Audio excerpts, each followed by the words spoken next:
When you log into AI Children's Bookmaker 2500, you'll start with two options. Either you don't have an idea for a book yet, or you do have an idea for a book.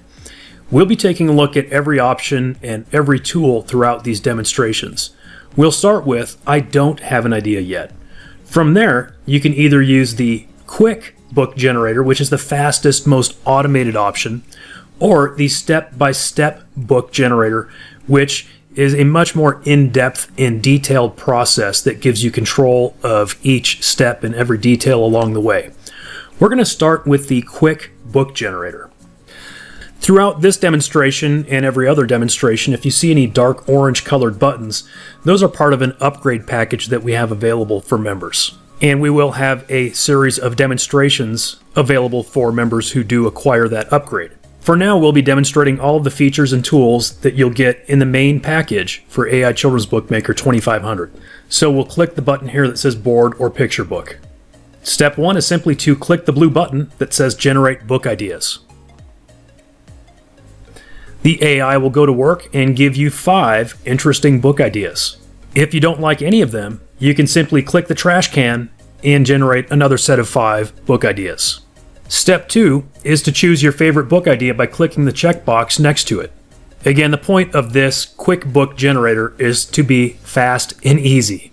Let's go with Sammy's Space Adventure for ages 4 to 7, a picture book. Sammy is a curious squirrel who builds a rocket ship to explore outer space. Along the way, he meets different alien creatures and learns about their unique cultures, etc. Then you'll choose a tone for the writing. Warm and friendly, playful and fun, gentle and soothing, imaginative and creative, adventurous and exciting, educational and informative, empowering and encouraging. I'm going to go with imaginative and creative. Enter the name of the author and illustrator, which could either be your name, your client's name, or a pen name that you made up. I'm going to use my real name throughout these demonstrations because this is a tool that I really believe in, and I'm not afraid to put my name on these children's books.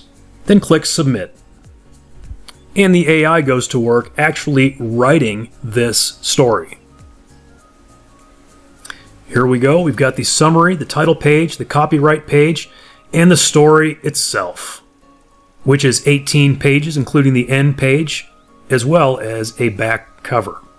As you'll see throughout some of the other tools, you'll have plenty of opportunities to customize, to rewrite, to expand, any of those types of things that you want to. But again, this here is the quick book generator, and we just want to create something quickly. So we're going to keep this as is, and we can either download it as a text file by clicking this button, save it to our project library by clicking this button, or copy it to our clipboard with this button, which I can then paste into a text document on my own computer.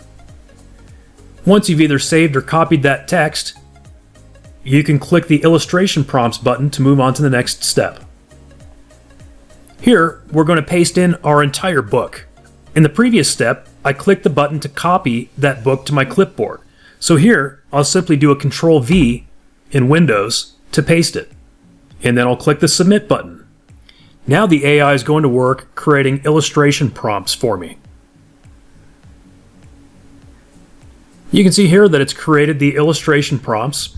And once again, we can download it, we can save it to a project, or we can copy it to our clipboard. Being somewhat old school myself, I like to copy things to my clipboard and then work off of a document in my own computer. Once you've saved it somewhere, you can go ahead and click the button to continue on to the illustration generator. The prompt that is probably at the top of your prompts that were created is the cover image prompt. And so copy that, paste it into the image prompt box, and then we have something called a character reference. You can simply copy and paste that directly out of what was created for you by our tool. It has a character reference for the main character, sometimes for a sidekick as well. In this case, it's Sammy the squirrel.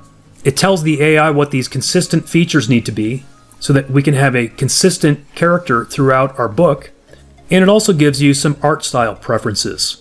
Of course, you can customize and tweak anything in any of these prompts and in any of these preferences, including the art style. We can then choose from 3 different shapes of images to generate: a square image, a wide image, or a portrait image. Because this is a picture book for very young children, I think a square book would look great for this particular project. I'm going to go with the square images. And the AI will go to work creating an image for you.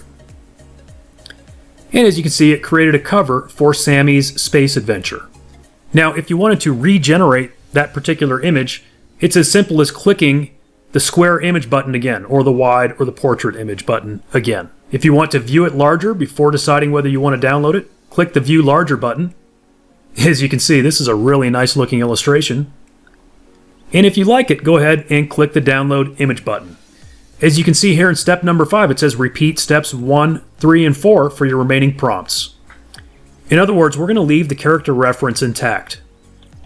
And we'll simply copy and paste the image prompt from the prompts that were generated for us in the previous step. So this will be our page 1 illustration. Again, I'm going to click Square Image. And while that's generating, I'm going to go ahead and copy my page 2 illustration to my clipboard. Alright, so here's page 1. I'll go ahead and download that. And again, because this is the demonstration of the quick book generator, I'm going to try and stick with our first generated image as long as it looks like it'll work.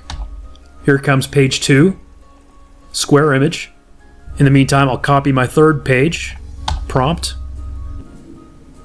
Cool illustration. Let's go ahead and download that.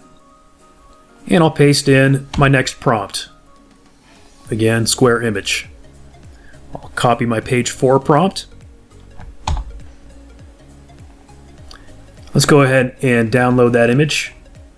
You know, if I wanted to perhaps tweak this prompt just a little bit to make sure the rocket ship was down on the ground, I might just add those words to the prompt.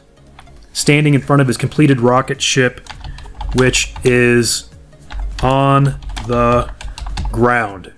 In fact, let's just go ahead and generate that and see if it makes a difference. And yeah, that seems to have actually done the trick. This time you can see the fins of the rocket are actually touching the ground, so that perfectly fixed it with just a couple of words and really didn't require anything particularly creative or artistic on my part. I literally just added the words on the ground. Let's go ahead and download that one. And now we'll paste in the next prompt and click Square Image. And I'll copy the next prompt. And it doesn't look quite right. It looks like it's almost like he is the rocket ship. It's a cool looking illustration, it's just not quite right. So where it says Sammy is inside the rocket, it needs to say something like Sammy is inside the cockpit of the rocket. Let's try generating that. And yeah, I think that'll work. It's not exactly what I was initially thinking, but it actually does look like the rocket ship from the previous illustration, so it's got some good consistency. I'm going to go ahead and use that one. And then we'll paste in the next page and generate an image. Cool illustration. Let's go ahead and download that image, and we will move on to the next one. Generate image.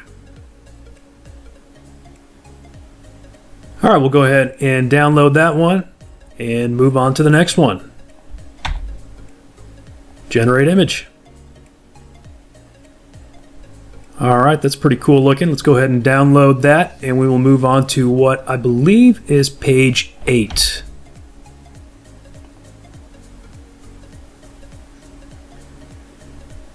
And we download that one, and we will move on to page 9. Once again, generate image. I think we've got, 18 pages here. And you can make your book any number of pages. We'll download this one and move on to page 10. Square image. And the illustrations in this book are very character driven, very much dependent on the consistency of Sammy. He's the main character. Looks great. Let's go ahead and download that image and move on to page 11. Generate image.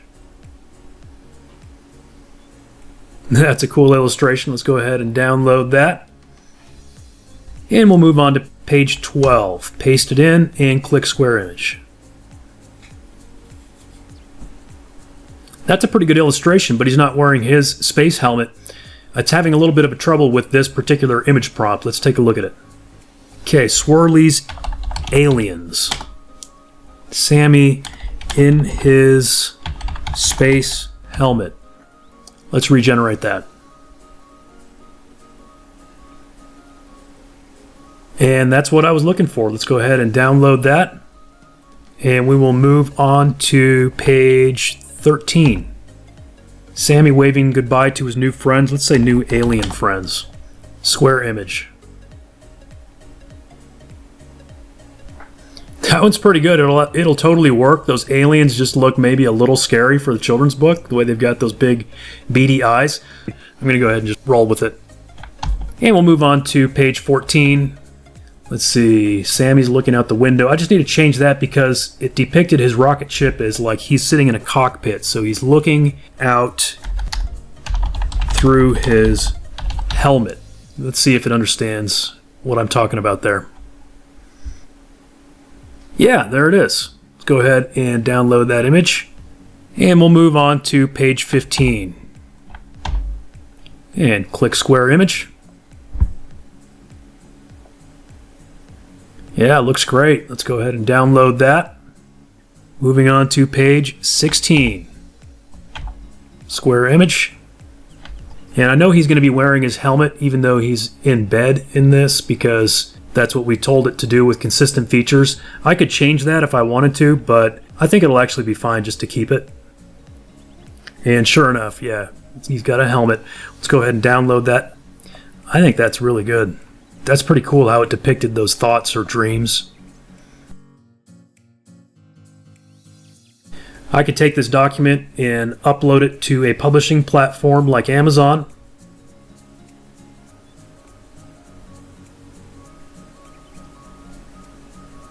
Sammy's Space Adventure.